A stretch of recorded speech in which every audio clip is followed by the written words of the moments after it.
I said, splitting my no into 2 bits because I was lying. I ripped my helmet off and threw it onto the coat rack. Also, like the detective at my mum's favourite TV show. I got a call from Miss Beavick today, said my mum.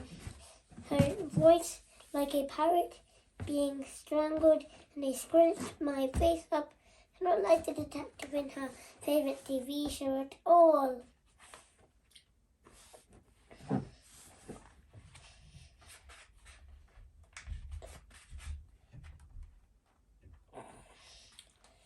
Mr. and Mrs. Luther said Flavio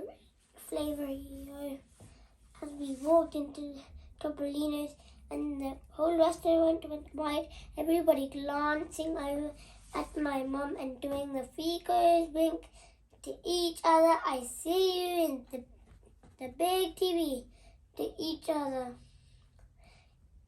Actress. Now, he whispered, and she did her nervous laugh and went the same colour as her dress.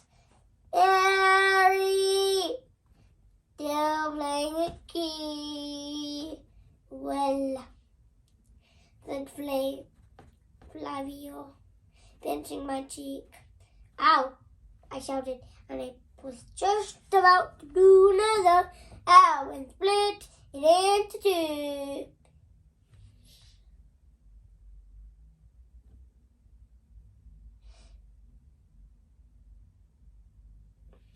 It's because of how much it hurt when I spotted a Topolino's napkin on the table next to me and did a blow-off out of excitement.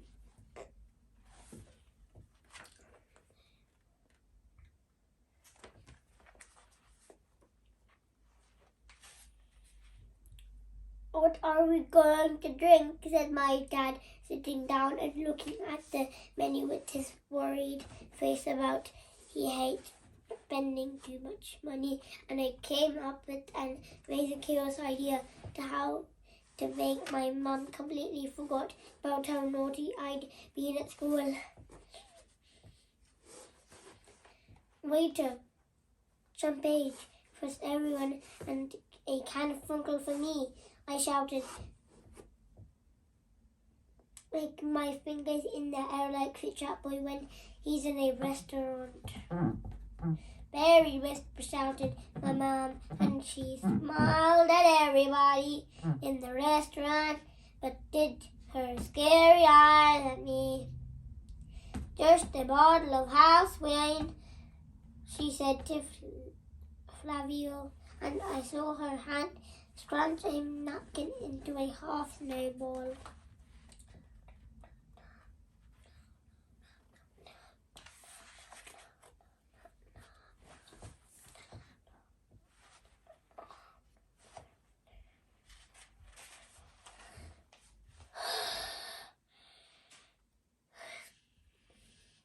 I always order the same thing when we go to Topolino's, which is why I was eating a pizza with meatballs on top when I saw a bus going past outside. The advert on it was my mom's speakers one, where she stick her tongue out and bring a chocolate distinctive on it. I rolled my eyes to myself, remembering the photo of me and on front of Anton's Daily View, and brought a slice of pizza up to my mouth.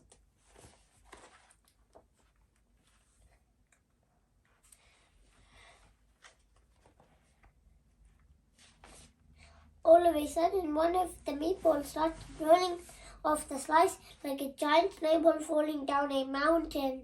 Meatballs are my favorite bit of Topolino's pizza with meatballs on top, so I stuck my tongue out to catch it.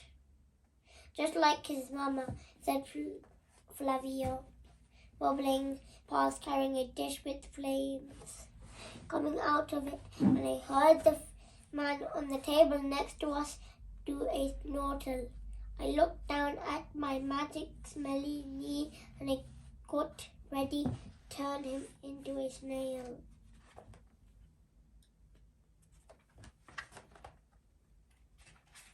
"No," shouted my mum, again glaring at me like she knew what I was thinking.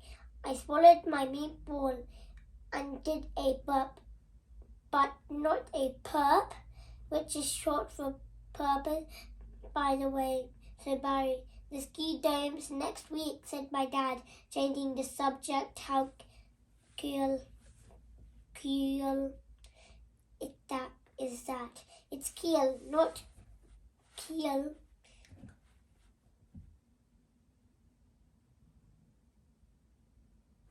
I said, being I was still in a bit of a mood from my mum glaring at me and my dad scrunching his face up like he felt like a geezer, which is he should do, because he is.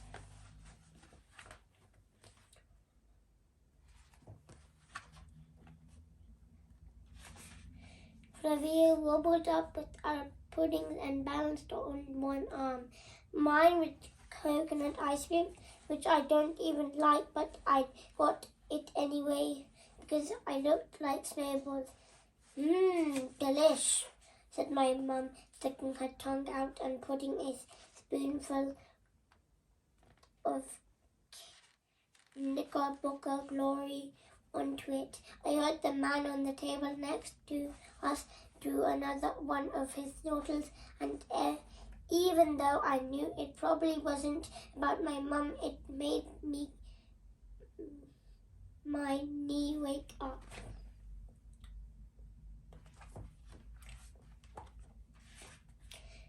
Yours look nice,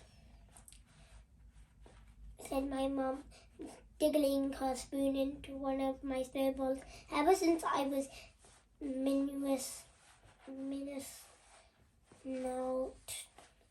I've always hated it when someone helps themselves to my coconut ice cream, and I felt my magic smelly knee start to wiggle.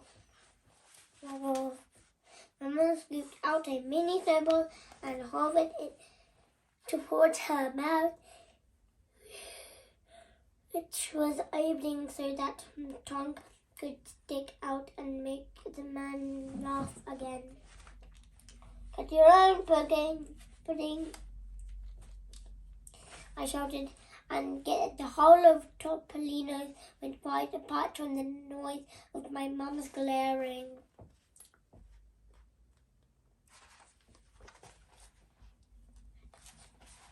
My mum was completely and utterly silent in the car on the way home from Topolino, and the same at breakfast the next morning, too.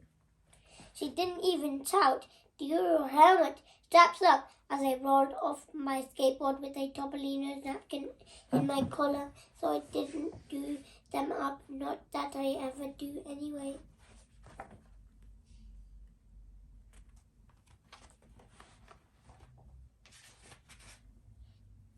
It was a relief to get back to school after all that silence.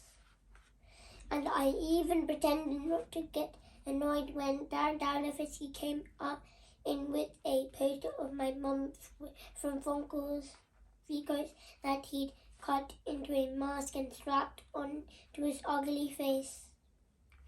"Cooey, Barry," he shouted, and everyone sniggled but didn't do the Miss Lisa wiggle because of how busy they were with their new collections. I just laid my Brian's burgers and Topolino's napkins out of my desk ready for people to ask about if they were interested when Mr. Coop jogged into the classroom in his squeaky trainers.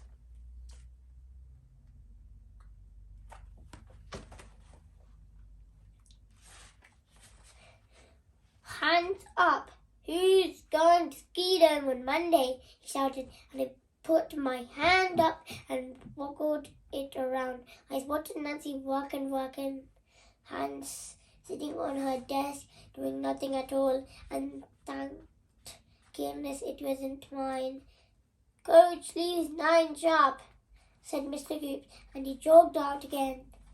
After that, I spent the whole day talking about skiing and napkins, and a little bit about tea towels to keep Bunky happy. Then it was home time, so I put my helmet on and skateboard out of the school gate with the bunkmeister blowing off with his curiosity.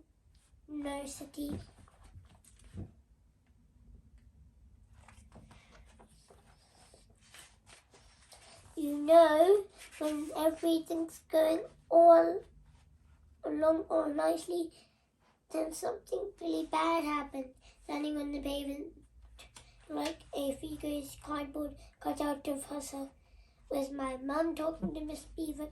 I started doing my helmet straps up before she could see they were undone, but it was too late.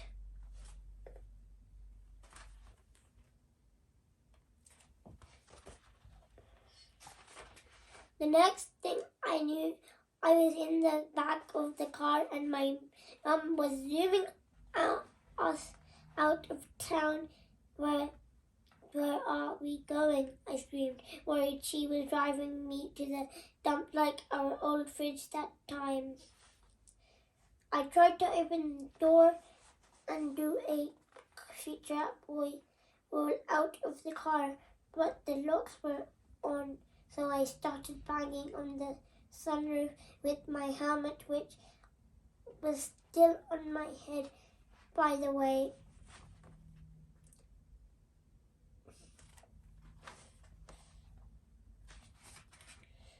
"We were going shopping," she said, smiling to herself, and I looked out of the window and saw a sign to Moncton Mall. Whenever I'm really naughty, my mum takes me to Moncton Mall. It's where all the mums go to do their clothes shopping, and it's the most boring place in the whole wide world to am in.